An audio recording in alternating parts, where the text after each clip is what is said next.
j'ai été invité grâce à l'Alliance française et je remercie beaucoup le Villeroy Albertovitch. В Уфу Седрик Гра, известный французский путешественник и писатель, прилетел из Парижа по приглашению общественной организации «Альянс Франсез Уфа» в рамках года французско-русской литературы, объявленного между двумя государствами в начале 2018-го. Седрику Гра предстоит посетить 3 города в нашей стране – Уфу, Новосибирск и Москву. Обладатель диплома географа и опытный альпинист, 36-летний французский писатель, 10 лет прожил в России в постсоветском пространстве. Самостоятельно выучил русский язык, мало того, хорошо изучил российский менталитет. Несколько лет Седрик Гра возглавлял представительство Альянс Франсез во Владивостоке, затем переехал на Донбасс, где работал вплоть до 2014 года в Альянс Франсез Донецк. Источники вдохновения его первых рассказов – Сибирь, Дальний Восток и Полярный Урал. В 2015-м выходит в свет его роман «Зима идет по пятам», в котором он описывает свое путешествие из Якутии во Владивосток. Через год Седрик Гра издает новый роман «Антрацит», действие которого происходит на фоне войны в Донбассе. В прошлом году французский путешественник опубликовал новый рассказ «Море космонавтов», посвященный его плаванию на российском ледоколе в Антарктике. Очень хорошо пишет, мы читали. Юрий тоже его высоко оценил, я думаю, надо проверить, прочитал. Хорошо, молодец, талантливый, молодец. Старший коллега по жанру и известный путешественник Камиль Зиганшин прямо с трапа самолета приехал на встречу с Седриком Гра, которая проходила в Башкирском государственном педагогическом университете имени Акмуллы. Ректор ведущего башкирского вуза, президент Альянс Франсез Уфа Раиль Асадуллин пригласил к себе французского гостя. Сразу после официальной встречи Седрик Гра вместе с председателем Башкирского регионального отделения Русского географического общества выехал в Архангельский район, где посетил Аскынскую ледяную пещеру. Природный памятник Республики Башкортостан, в котором до сих пор сохранился реликтовый лед, потряс французского путешественника. Я тут большими глазами там хожу, все смотрю, лес прекрасный. Ну и, конечно, эта пещера, она особенная. Я таких больших ледяных сосулек нигде не видел. Она пещера огромная. Ну, то, что она находится еще в лесу, а не рядом с парковкой, это добавляет прелесть к такой походке туда. Поэтому очень нравится, да. Впечатляет очень, конечно, объем вот этой пещеры. А вход-то такой маленький, а вот за этим входом, конечно, море впечатления. Но работа писателя, она такая, что он всегда с собой несет, чем записывать свои впечатления. Но иногда это через только 10 лет там он вспомнит, что там он был там, и как раз это подходит к его сюжету, и он будет об этом писать. Поэтому я всегда записываю все, что происходит, все, что я вижу в своей жизни, и потом использую это как материал для своих книг. Да. Так что не исключено, что и Башкирия там будет в одной книге. Но я часто пишу про Россию, так что обычно, конечно, я использую все, что я вижу в своих путешествиях. После посещения Аскынской ледяной пещеры Седрик Гра встретился с активистами Альянс Франсез Уфа, студентами уфимских вузов и школьниками, изучающими французский язык. Прощаясь с Уфой, Седрик Гра пообещал, что обязательно приедет в Башкортостан еще раз, чтобы ближе познакомиться с культурой, природой и жителями нашей республики.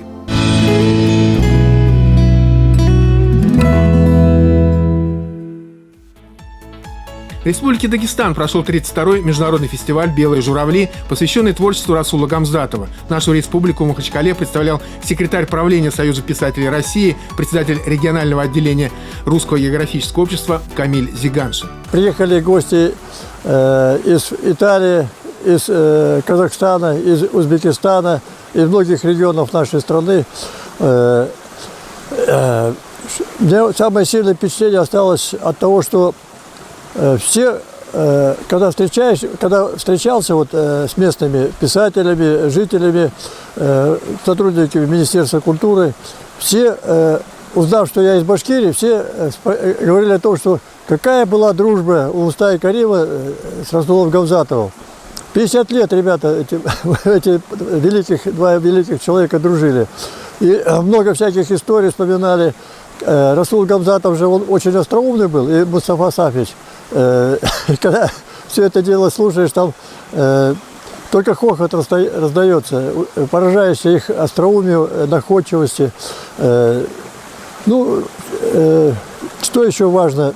Я на встречах тоже рассказывал о том, что делается к столетию Мустафы Карима. Кстати, про восхождение на пик Мустафы Карима. И спросил их, а пик Расула Гавзатова вообще-то есть вот на Кавказе? Вы же на Кавказе. Они покраснели и говорят, нет у нас. Я говорю, так вы что, ребята, Кайсина Кулиева есть, Мустафы Сафича есть, а Расула Гавзатова нет.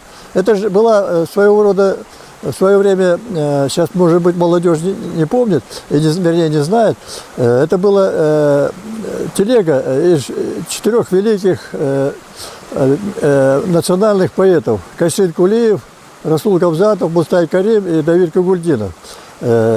И все были лидерами для своих народов.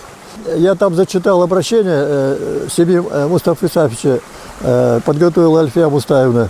Там так и говорится, вот когда она написала в этом обращении, мысль такая, что когда мы говорим Мустай Карим, мы представляем Башкирию. В России же так. Когда говорим Расул Гавзатов, все представляют Дагестан. Это лица своих республик, вот эти люди.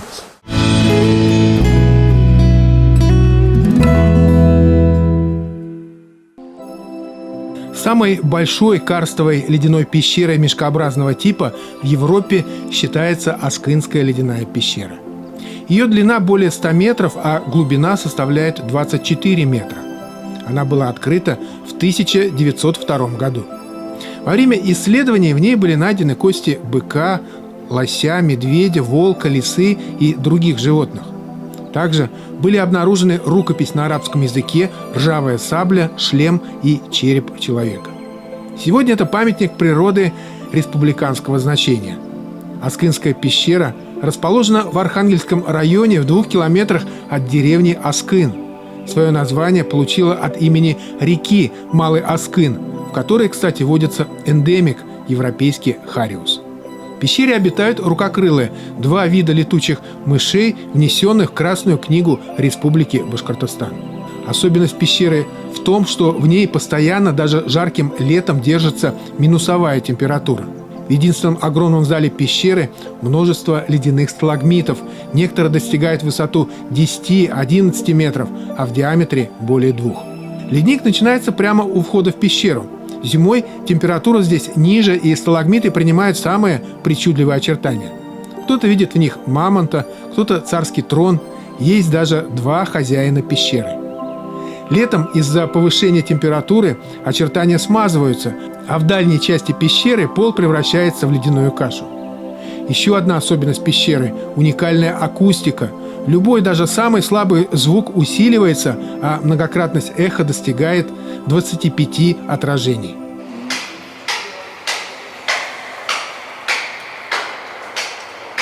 Интересны и условия, благодаря которым в пещере образовалось столько ледяных скульптур. Дело в том, что вода в нее попадает снаружи и просачивается сквозь трещины в сводах. Потолок пещеры довольно близок к поверхности, а осадков в этих местах выпадает много. Вода просачивается сквозь землю, камень и замерзает. Осенью, во время проливных дождей, в пещере настоящая капель.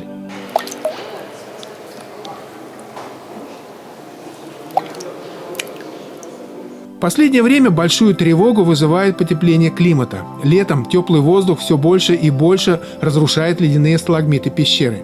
Поэтому по рекомендации Русского географического общества и Академии наук в 2016 году было решено установить на входе в пещеру защитный экран. Это было сделано силами волонтеров, которые доставили к входу в пещеру на квадроциклах детали экрана и установили его. С апреля этого года постановлением правительства Республики Башкортостан внесен регламент по посещению пещеры туристами. Так, в летнее время в пещеру могут зайти только 10 человек. Экскурсия не более 20 минут. После 50 минут пещера отдыхает. 2 десятка волонтеров в течение светового дня поставили на входе специальную решетку. Теперь летом она становится каркасом защитного экрана. Как отмечают специалисты, после установки конструкции температура внутри пещеры летом стабилизировалась. В прошлом году башкирское отделение Русского географического общества взяло под опеку этот уникальный природный объект. Независимо от времени года, Аскынская ледяная пещера активно посещается туристами. За год здесь бывает от 1500 до 2000 человек. Бесконтрольный поток людей, несоблюдение правил поведения при входовой части и внутри пещеры привели к тому, что была разрушена лестница на склоне спуска. Перила находились в аварийном состоянии. Это вынуждало спускаться внутрь по самому склону, разрушая земляной покров, что приводило к эрозии почвы. Также специалисты констатировали катастрофическое ухудшение микроклимата пещеры, таяние реликтового льда, гибель занесенных в Красную книгу летучих мышей, то есть нарушение и уничтожение уникальной экосистемы. При финансовой поддержке своего попечителя общество с ограниченной ответственностью «Газпром Трансгаз Уфа» и благодаря гранту Министерства труда и социальной защиты Республики Башкортостан региональное отделение РГО организовало регулярный комплексный мониторинг природных параметров спелеосистемы учеными, гидрогеологами и микробиологами. Силами РГО были установлены информационные аншлаги, туалеты, беседки, поблизости от пещеры оборудована волейбольная площадка. Я уже не первый раз приезжаю и удивило, что появилась развитая инфраструктура, мостики через ручей, появилась база, и я надеюсь, что очень скоро она заработает, будет очень удобно. В этом году стал вестись учет посетителей. Группам предоставляются экскурсоводы, стал обязательным инструктаж по технике безопасности. Цель Русского географического общества – сохранить ценнейший памятник природы и уникальный ландшафт от неконтролируемого антропогенного прессинга и создать безопасную туристическую зону вокруг и внутри Аскынской ледяной пещеры. Работы по решению этой проблемы будут проводиться в 3 этапа силами компании по ремонтно-строительным работам, выигравшей тендер на их проведение. По заданию заказчика первым этапом у нас май-июнь было строительство дома. Часть из этого дома предусматривалась как гостиница, часть для обслуживающего персонала.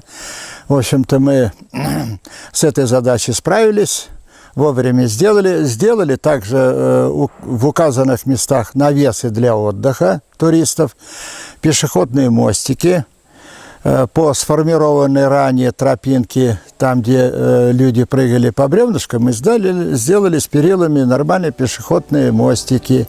Сегодня строители приступили ко 2-му этапу. Он направлен на дальнейшее развитие инфраструктуры туристического комплекса.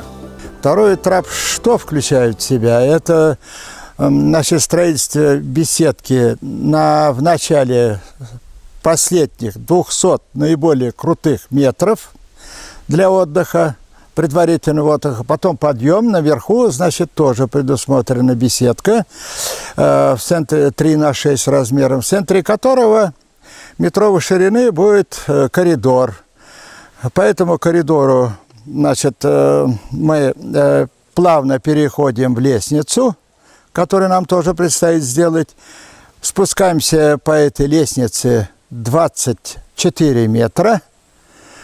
Потом, у нас 8 метров достаточно горизонтальный участок, но там мы сделаем, в общем-то, как настил с уклоном. И там начинается вход в пещеру. В этом будет заключаться 2-й этап нашей работы. Силами активистов башкирского отделения РГО и волонтеров ко входу в пещеру были доставлены все необходимые строительные материалы.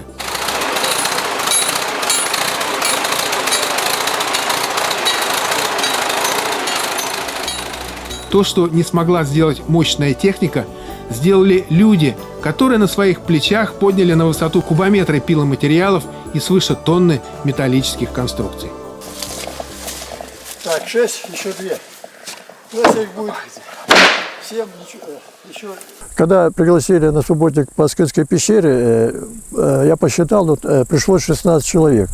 Это часть из них с Архангельского района, сотрудники администрации Архангельского района, спортсмены Архангельского района, видимо, со спортшколы. Но остальные – это члены Русского географического общества и сотрудники исполнительной дирекции. Мы для 2-го этапа наши строители, вот наш подрядчик подготовил заготовки для беседки наверху, там, где будут установлены солнечные батареи. Вот, и лестница для спуска в саму пещеру, вернее, к пещере. Вот. Это в общей сложности там порядка 10 кубометров леса. Это, помимо этого еще где-то 1,5 тонны металлоконструкций. Все это вот этими силами мы подняли. Расстояние порядка 1,5 километров. Строители не в состоянии были пронести это. Выручил нас на первом этапе трактор, а на конечном этапе, там порядка 250 метров, пришлось в гору поднимать все это вручную. Хочется от всей души поблагодарить всех, кто участвовал в субботнике. При открытии Аскынской пещеры мы их всех пригласим, координаты записаны. Айдар Альметов, известный музыкант, лидер ансамбля «Гагарин», узнал об этом субботнике от своего друга, члена Русского географического общества, и тоже решил принять участие в этом благородном деле. Меня пригласил мой друг Салават Валитов, он член географического общества российского. И пригласил просто, сам, видимо, не зная того, что здесь нам предстоит сделать, пригласил просто на экскурсию в пещеру. Я, естественно, с удовольствием согласился, потому что очень люблю нашу башкирскую природу, и, само собой, я поехал с большой радостью. И здесь меня ожидала вообще приятная неожиданность. Оказывается, здесь состоялся субботник. И пришлось поработать физически, и теперь я вот с полным чувством морального и физического удовлетворения говорю, что вообще прекрасный день был. Спасибо большое Русскому географическому обществу. Я здесь первый раз и даже удосужился заглянуть в пещеру. Я уже получил приглашение на открытие пещеры, и если Бог даст, все получится, то, конечно, с удовольствием приеду на открытие. Пенсионер, бывший служащий банка, музыкант, нефтяник, спасатель МЧС – всех этих людей, волонтеров, объединяет одно – любовь к родному краю, желание сохранить для будущих поколений его красоту и неповторимость. Ура! Ура! Ура! Башкортостан – уникальный край, в котором собраны все возможные природные чудеса света – водоемы, горы, пещеры, леса, степи.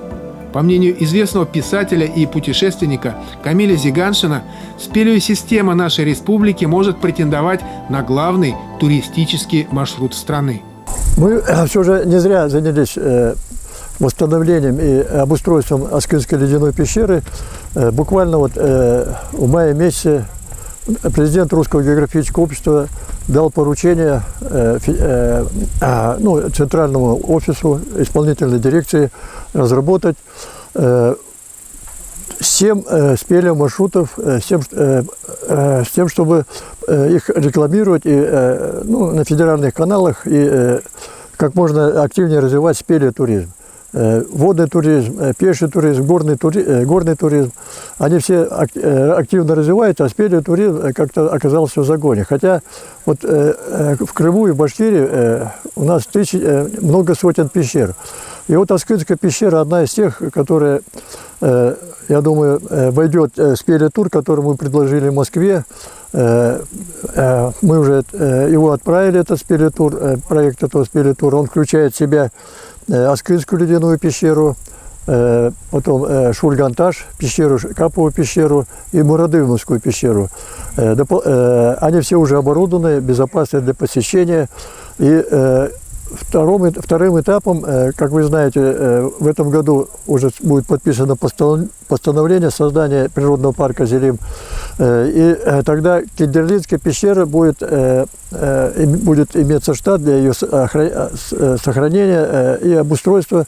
И вторым этапом в этот спелеомаршрут будет включена Кендерлинская пещера, самая длинная пещера вообще на Урале, уникальная пещера. У нас есть все шансы, Москва уже, в общем, положительное заключение дала.